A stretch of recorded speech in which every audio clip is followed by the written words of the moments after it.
El arte, la música y la cultura están en la biblioteca, con la conducción de Neri Peña.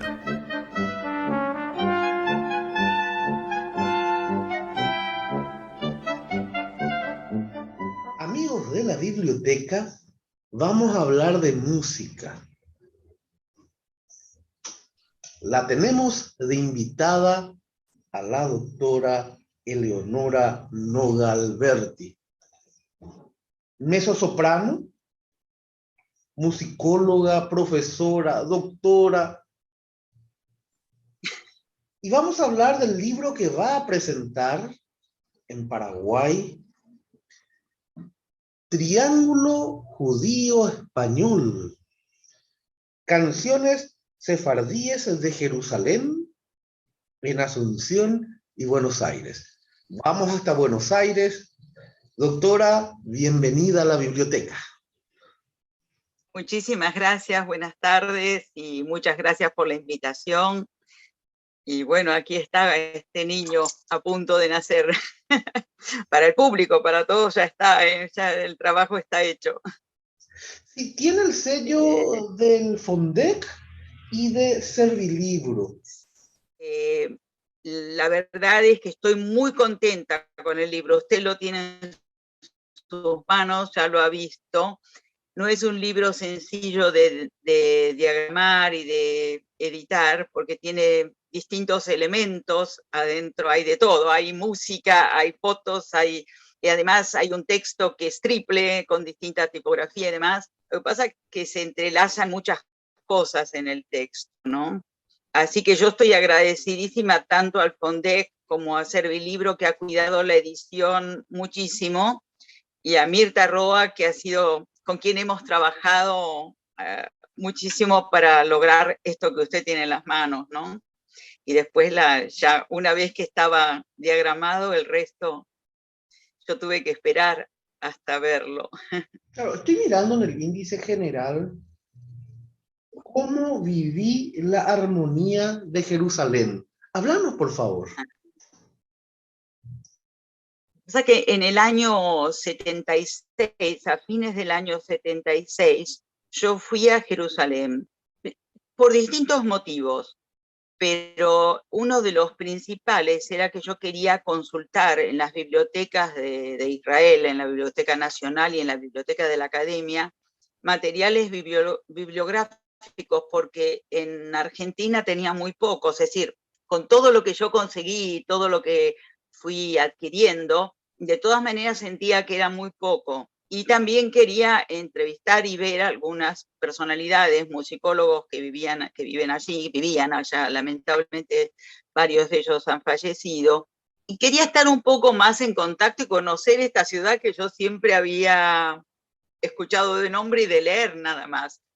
Entonces estuve viviendo 2 meses en Jerusalén y tuve distintas, muy variadas experiencias, porque además estuve viviendo en un departamento de la Academia de Música, de la Academia Rubin, que gentilmente me cedió para estar durante ese tiempo en Jerusalén.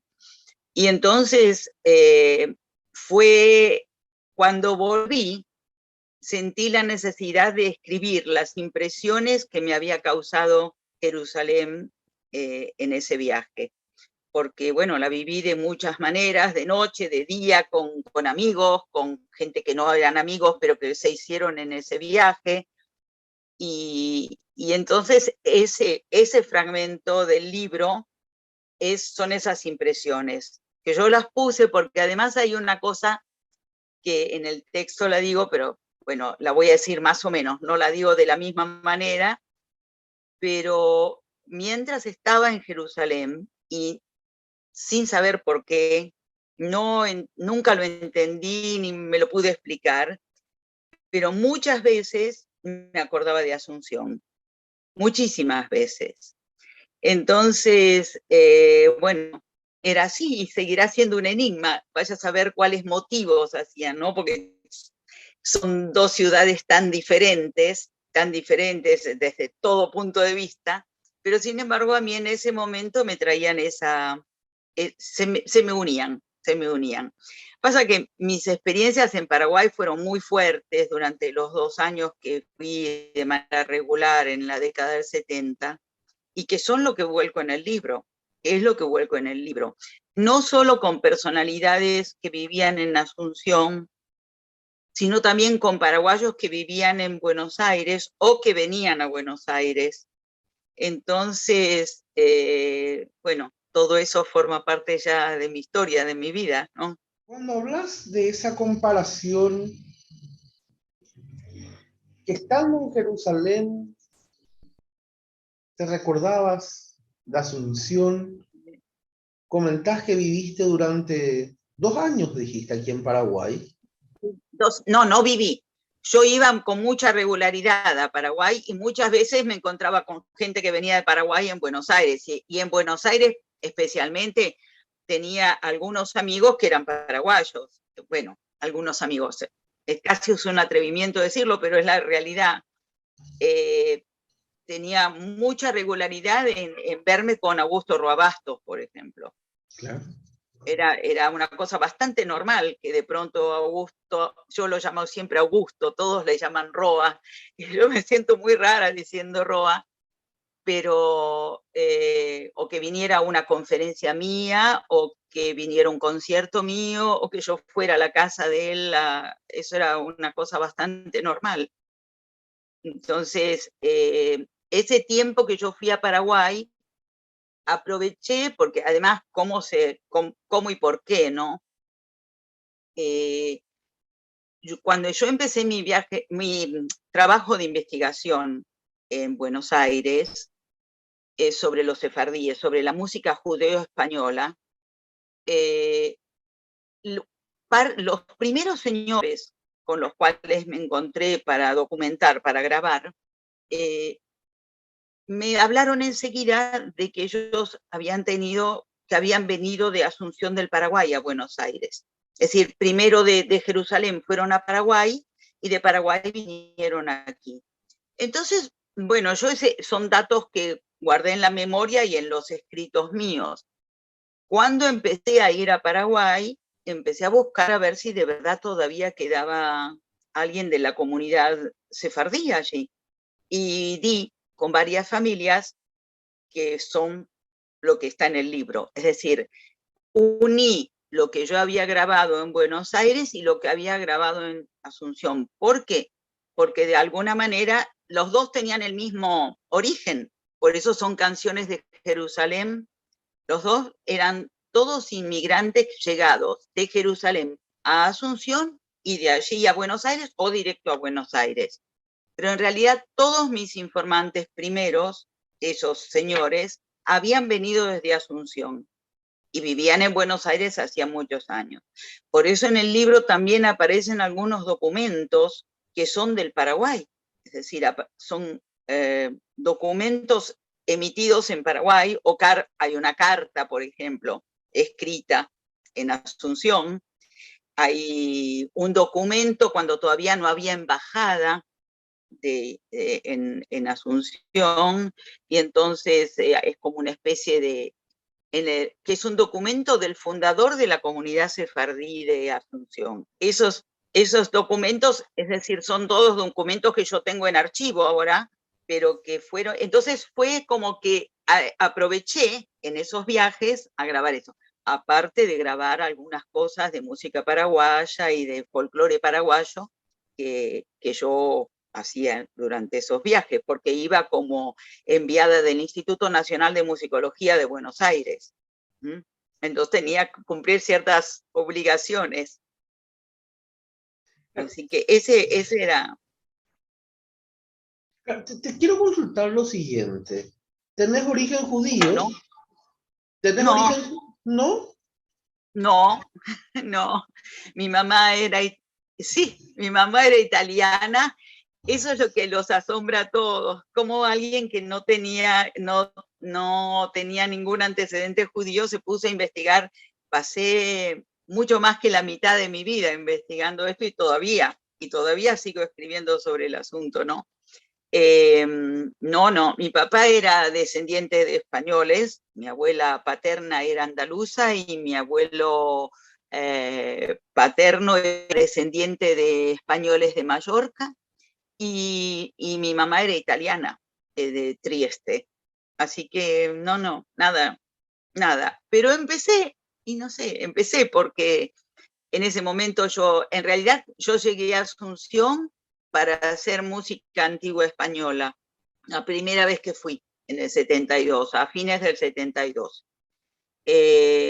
Y porque obviamente cantaba, yo canto, es otra parte de mi profesión, digamos, la parte musical científica es una, pero la artística es la otra. Entonces,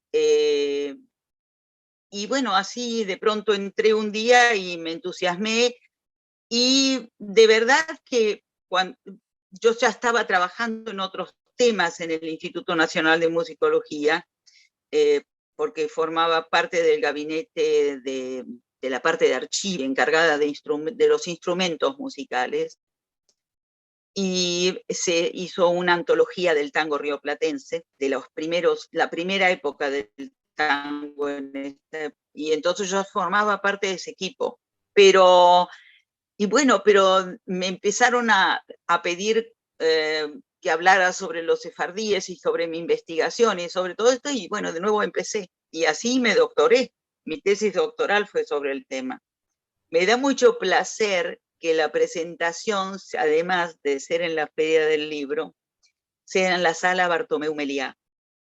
Yo estuve con el padre Meliá varias veces desde ahora los últimos tiempos, que él estaba bastante ya enfermo, y me acuerdo que le llevé una vez mi tesis para que él la viera. Es una tesis bastante grande, son 2 volúmenes, casi 500 páginas. Y él me dijo, uy, qué trabajo, uy, qué trabajo, conseguir toda esta música.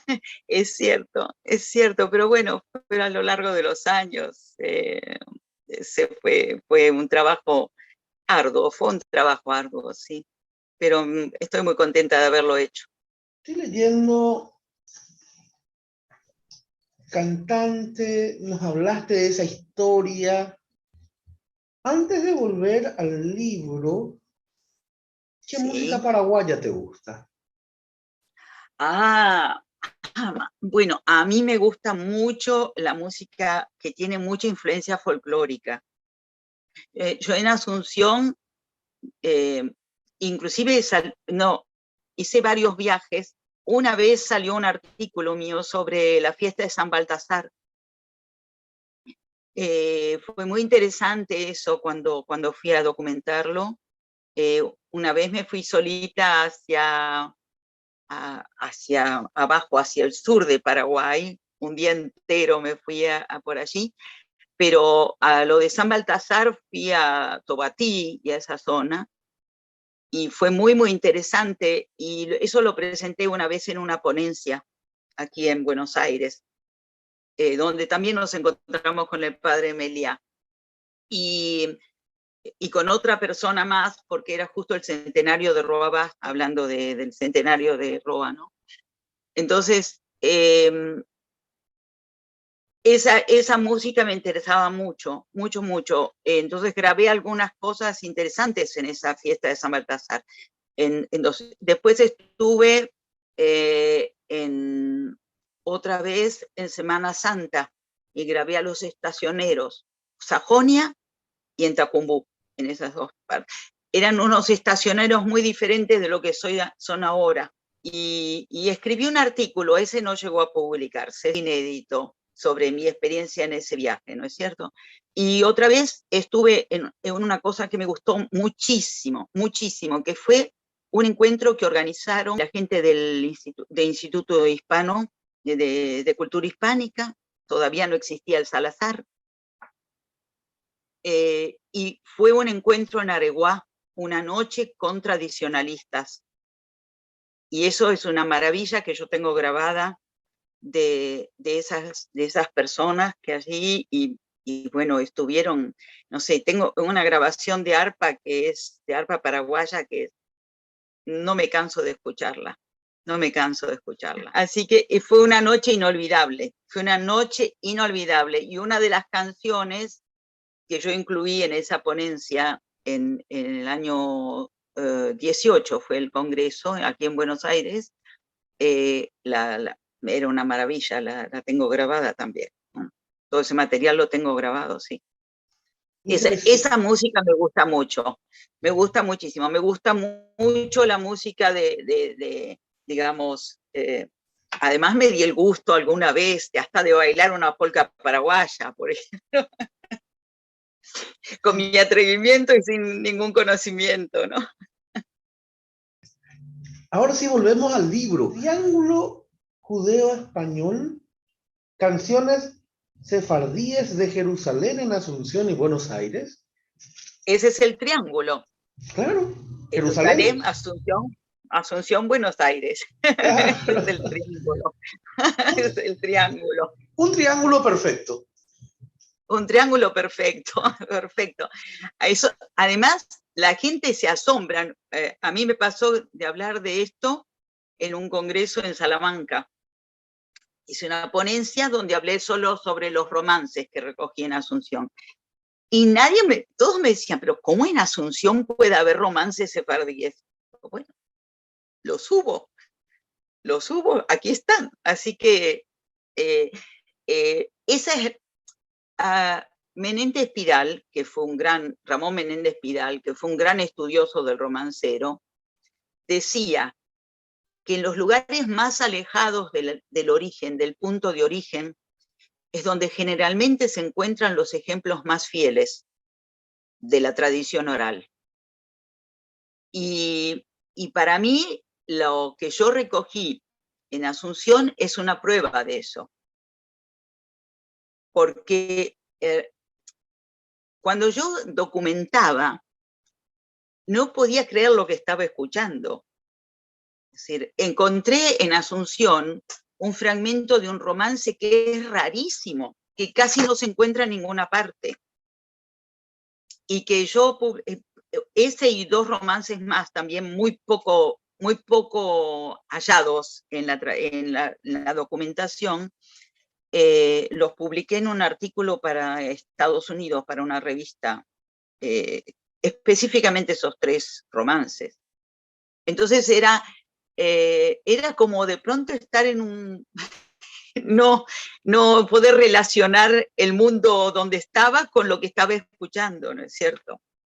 Era trasladarse en el tiempo, porque ese romance es un romance muy antiguo, cuyo origen es casi el siglo XV, el 1400, 1500. Y sin embargo yo lo estaba escuchando por una señora muy mayor, Miriam Mizrahi era, que estaba cantándolo.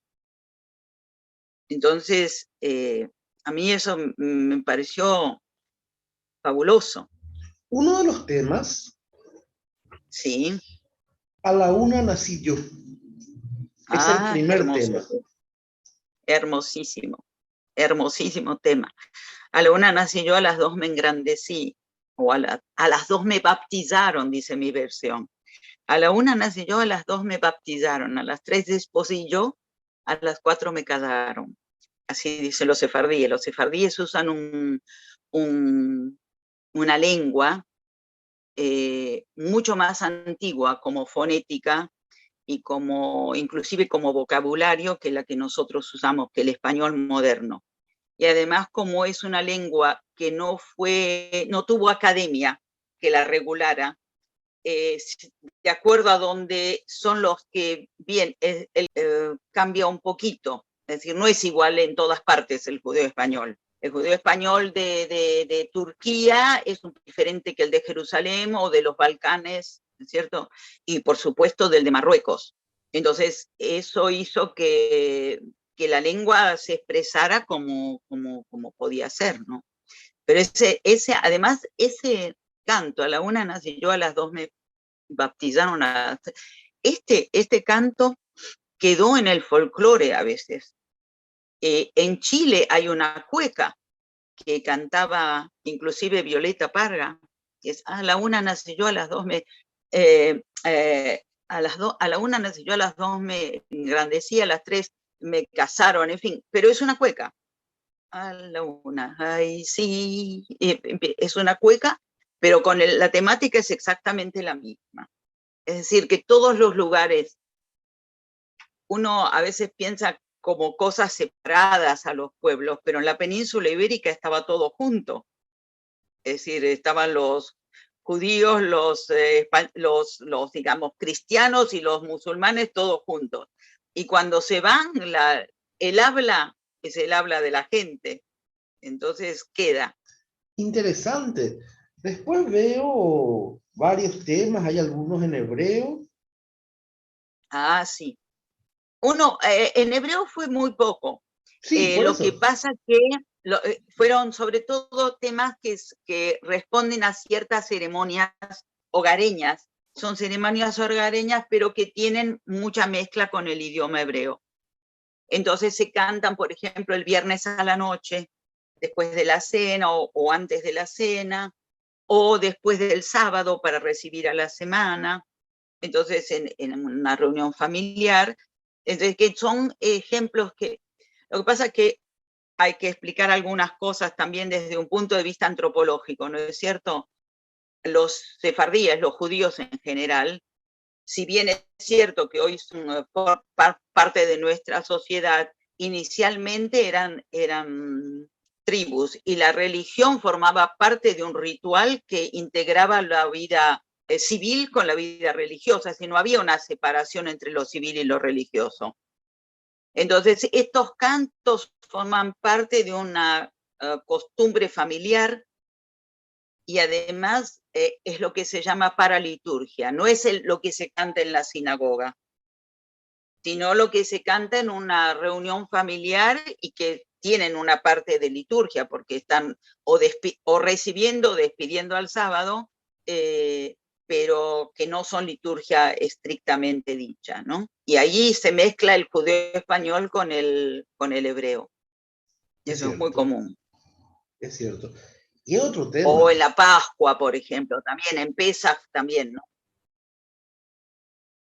¿Cuál es? Claro, son temas que, como lo decís, paralitúrgicos, se canta a lo mejor antes del Shabbat, después del Shabbat, se canta para las ceremonias cuando uno está reunido en familia. Aquí veo un tema que es muy tradicional también, que habla, nuestro novio no quiere dinero. Este es divino, es un tema muy lindo, además me hace acordar muchísimo a ese canto lo grabé la primera vez que hice una documentación. No me voy a olvidar, esas cosas no se olvidan nunca. Era una mañana de domingo, de invierno, en Buenos Aires, y había un grupo de 4 señores y yo, y empezó a cantarlo uno de ellos, y el otro, el hermano, hacía los comentarios simultáneamente. Entonces, primero dice que no quiere dinero, y después al final va diciendo, y ya quiere dinero. Entonces, él comentaba, se volvió materialista, ya no solo le basta una mujer linda, con lindos cabellos, sino que ahora también quiere que tenga dinero, pulseras. Es muy lindo ese canto, muy, muy lindo, muy lindo. Sí, Yo lo he cantado muchas veces. Cantarnos un poquito, dale, cantarnos algo, cantarnos, por favor. Ya voy a abusar, no así hablan. Sí, por favor. El nuestro novio no quiere dinero, el nuestro novio no quiere dinero, quiera la novia de rubios cabellos, que vengo a ver, que gocen y logren y me tengan a mucho bien. El nuestro novio ya quiere manillas, y así sigue. Así sigue. Fantástico. Lo vas a hacerme cantar, ¿eh? Fantástico, fantástico. Pero imagínate, ¿y cómo no hacerte cantar? Mezzosoprano, con una trayectoria impecable. Y mira, para que la gente sepa y quiera comprar el libro, porque vas a presentarlo en Asunción, están aquí claro, con muchísimo gusto. Claro, están aquí las letras y un poquito más adelante con las partituras. Sí, están las partituras también. Están las partituras. Yo diría, son las transcripciones que yo hice de los ejemplos que me cantaron, ¿no es cierto? Es decir, son transcripciones de los documentos sonoros.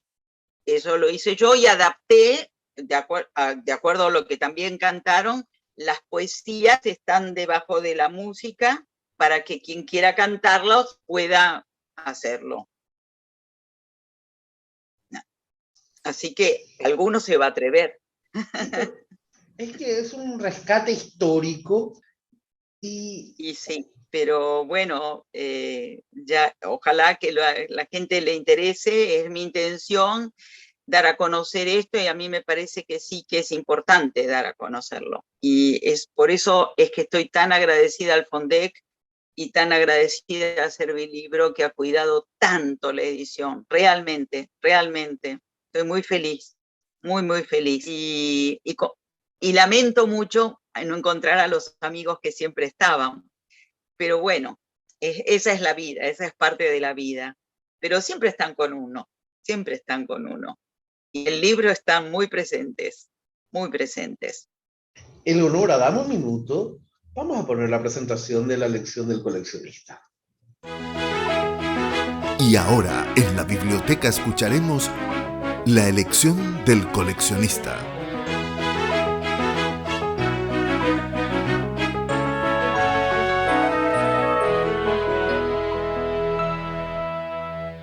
Sacamos del baúl de los recuerdos este tema. Piso oro, piso plata, Eleonora Noga Alberti, es un canto de juego con la colectividad judía.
Gracias, Eleonora.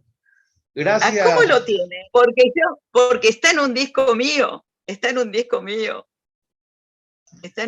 mío grabado. La tecnología. Bueno. Gracias, Eleonora, un placer. Maravilla. Nosotros nos encontramos la próxima semana aquí en la biblioteca. Todos los domingos de 14 a 15 horas, Neri Peña los invita a La Biblioteca, un ameno encuentro con la literatura, la buena música, la cultura y un buen café. La Biblioteca, los domingos de 14 a 15 horas por Radio Ñandutí.